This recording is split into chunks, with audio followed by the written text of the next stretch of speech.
Maryam binti Imran adalah sosok perempuan mulia yang kisah hidupnya menyentuh hati dan menginspirasi jutaan umat. Dalam Islam, namanya disebut dengan keagungan yang luar biasa. Rasulullah Shallallahu Alaihi Wasallam sendiri menyebutnya sebagai salah satu dari 4 perempuan terbaik sepanjang masa. Ia dikenal karena keteguhan hatinya, kesucian jiwanya, dan ketaatannya yang luar biasa kepada Allah Subhanahu wa Ta'ala. Suatu hari di Baitul Maqdis, Maryam sedang duduk khusyuk di mihrabnya. Hatinya penuh dengan zikir kepada Allah. Cahaya matahari menerobos masuk melalui celah-celah dinding, menerangi wajahnya yang bercahaya karena ketaatan. Setiap orang yang melihat Maryam tahu bahwa ia berbeda.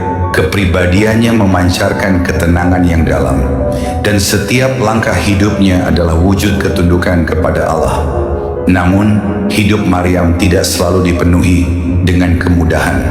Ia diuji dengan ujian yang sangat berat. Di suatu pagi yang tenang, ketika Maryam sedang beribadah, tiba-tiba muncul sosok pria tampan di hadapannya. Maryam terkejut dan berkata dengan suara bergetar, "Siapa engkau? Jika engkau bertakwa, jangan mendekatiku." Pria itu tersenyum lembut dan menjawab, "Aku adalah utusan Tuhanmu.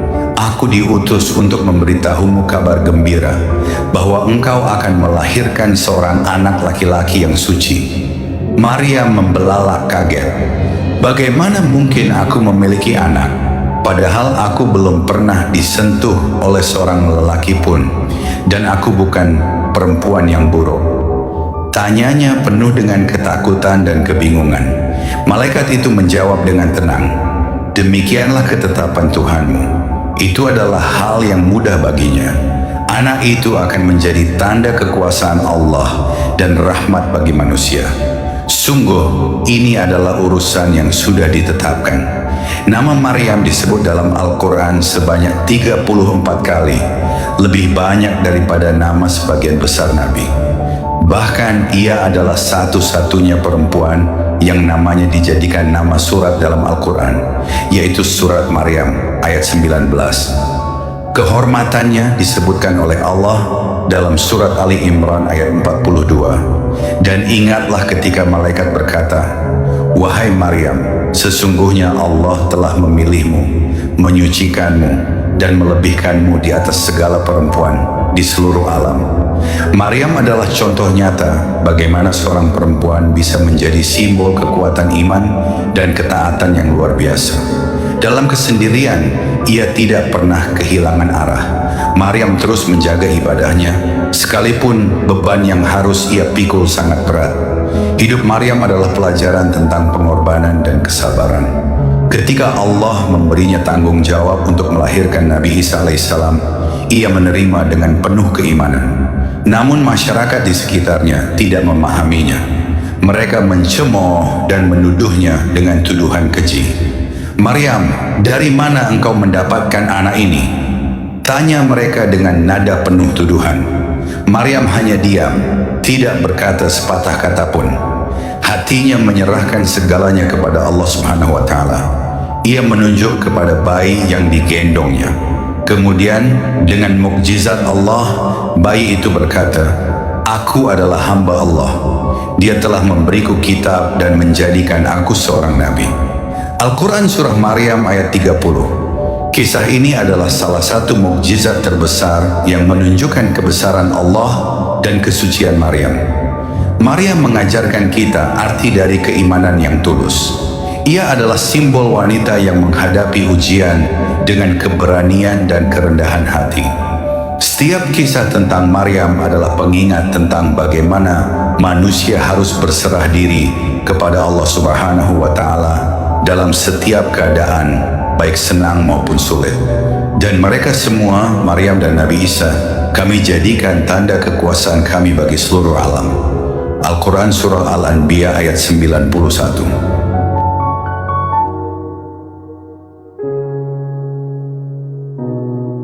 Imam Ibnu Katsir dalam kitab Qasyasul Anbiya mengutip dari Muhammad bin Ishaq Ibnu Ishaq yang menyebutkan bahwa Maryam binti Imran adalah seorang wanita yang dikhususkan oleh Allah Subhanahu wa taala untuk tugas mulia yang tak pernah diberikan kepada perempuan lain di masanya. Maryam lahir dari keluarga yang terkenal karena kesalehan dan keimanannya, yaitu keluarga Imran. Ibnu Katsir menuturkan bahwa Maryam termasuk dari keturunan Nabi Daud alaihissalam, sebagaimana silsilahnya disampaikan oleh Muhammad bin Ishaq. Maryam binti Imran bin Basham bin Amun bin Maisha bin Haskia bin Ahrik bin Mautsam bin Azazia bin Amsya bin Yawis bin Ahrihu bin Yazin bin Yahfashad bin Aisyah bin Iyan bin Rajan bin Daud. Dalam riwayat lainnya yang juga disebutkan Ibnu Katsir, silsilah Maryam disampaikan lebih panjang melalui garis keluarga yang berhubungan dengan Nabi Sulaiman alaihissalam, menunjukkan keutamaan keturunan beliau. Di sudut Palestina yang damai, di antara bukit-bukit yang hijau dan udara yang dipenuhi harapan, hidup dua pasangan yang sangat mencintai Allah Subhanahu wa taala. Nabi Zakaria alaihissalam bersama istrinya Ilyasha serta Hannah dan suaminya Imran. Meski usia terus berlalu, keduanya sama-sama mendambakan kehadiran seorang anak yang akan melanjutkan kebaikan dan ibadah mereka. Hannah seringkali terlihat duduk di mihrab rumahnya, memanjatkan doa dengan linangan air mata. Suaranya lirih namun penuh keyakinan. Ya Allah, Engkau yang maha kuasa atas segalanya. Jika Engkau berkenan mengaruniakan aku seorang anak, aku bernazar untuk menyerahkannya hanya kepadamu. Biarlah ia menjadi hamba-Mu yang mengabdi di Baitul Maqdis, memuliakan nama-Mu di setiap waktunya. Ilyasha yang mendengar doa tersebut mendekatinya dengan senyum lembut. Ia meletakkan tangannya di pundak Hannah, memberikan dukungan yang tulus. Jangan pernah berputus asa, saudariku. Allah maha mendengar dan maha mengabulkan. Jika niatmu murni, aku yakin Allah akan menjawabnya pada waktu yang paling indah. Mendengar ucapan kakaknya, hati Hannah sedikit tenang. Namun jauh di lubuk hatinya, ia merasa tak berdaya tanpa pertolongan Allah. Ia terus melanjutkan doa-doanya di setiap kesempatan, berharap Allah mengabulkan keinginannya yang tulus. Doa Hannah akhirnya terkabul. Suatu pagi yang cerah, ia merasakan tanda-tanda yang menggembirakan. Ia mengandung. Kebahagiaan melingkupi rumah tangganya bersama Imran. Dengan penuh haru, mereka memanjatkan syukur kepada Allah Subhanahu wa taala. Ya Allah, terima kasih atas karunia-Mu ini. Kami berjanji akan menjadikan anak ini sebagai hamba-Mu yang setia, ucap Imran sambil menatap Hannah dengan penuh cinta. Namun di tengah kebahagiaan itu, takdir Allah menentukan hal lain. Imran jatuh sakit parah. Hari-harinya diisi dengan doa dan ibadah, namun tubuhnya kian melemah. Hannah merawatnya dengan penuh kesabaran, meski hatinya dipenuhi kecemasan. Wahai suamiku, ucap Hannah dengan suara bergetar, kuatlah demi anak yang kita tunggu-tunggu. Aku tidak tahu bagaimana melanjutkan hidup tanpamu. Imran tersenyum lemah, matanya penuh kasih sayang. Hannah, hidup ini adalah titipan Allah. Jika waktuku tiba, ingatlah bahwa Allah selalu bersamamu. Anak kita adalah amanahnya. Tepatilah nazarmu, serahkan dia kepada Allah. Dia yang akan menjaganya, ucapnya sebelum mengembuskan napas terakhir. Hannah terduduk di sisi ranjangnya, menggenggam tangan suaminya yang kini telah dingin. Air matanya jatuh tanpa henti. Ya Allah, kuatkan aku.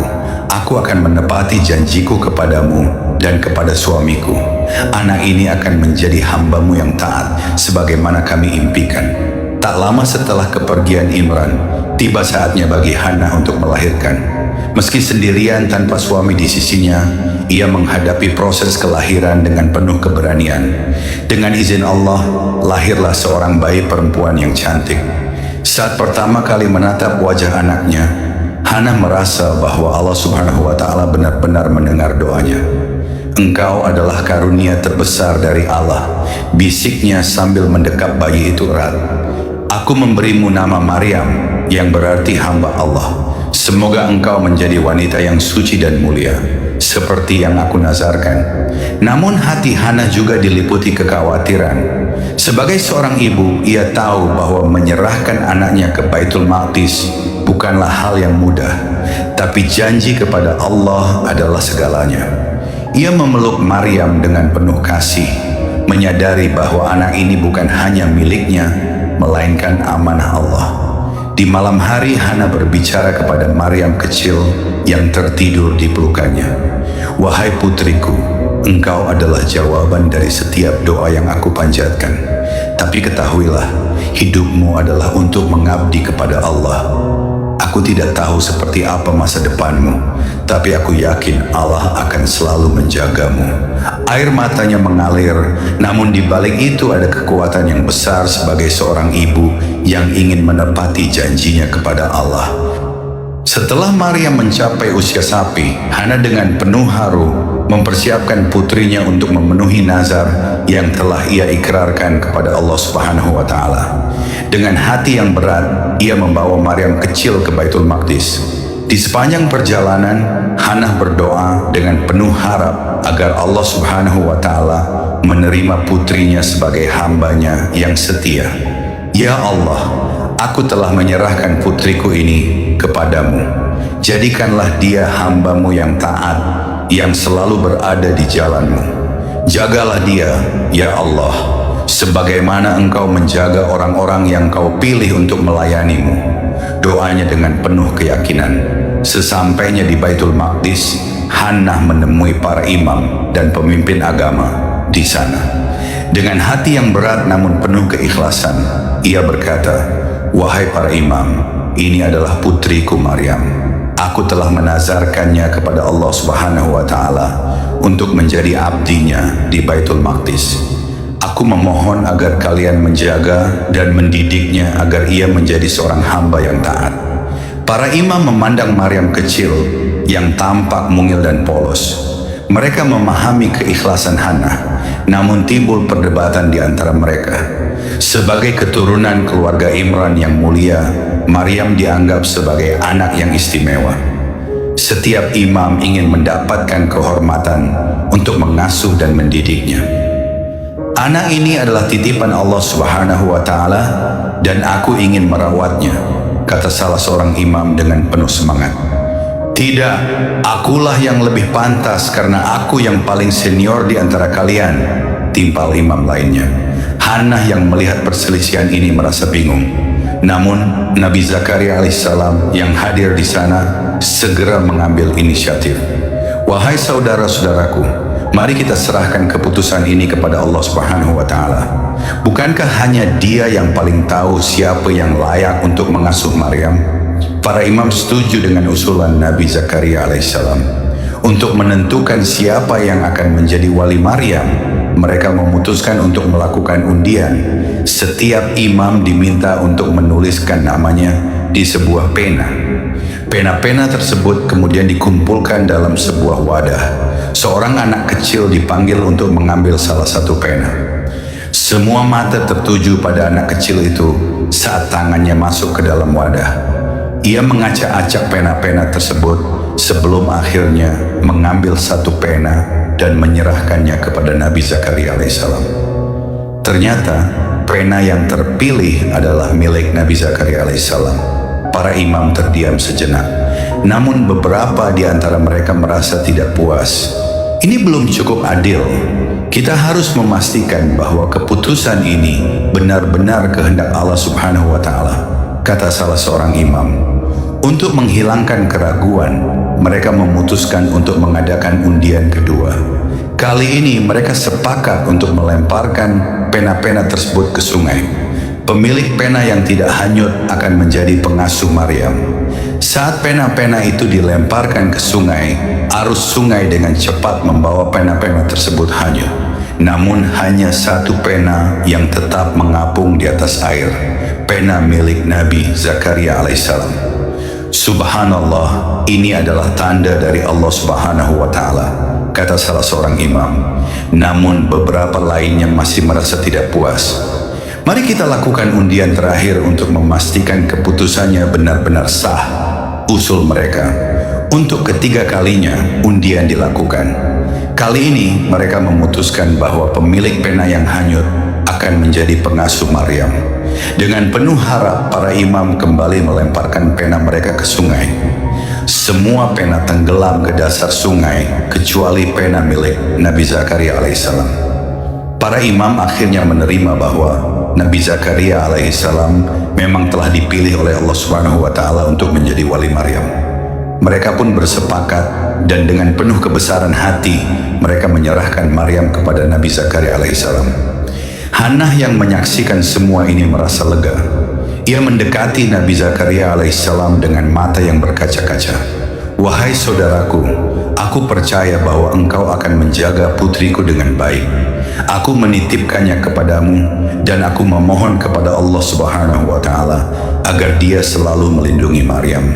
Nabi Zakaria alaihissalam menjawab dengan lembut, "Jangan khawatir, wahai Hannah. Maryam adalah amanah dari Allah Subhanahu wa taala dan aku akan menjaganya dengan segenap kemampuanku. Aku akan mendidiknya agar ia menjadi hamba yang taat kepada Tuhannya.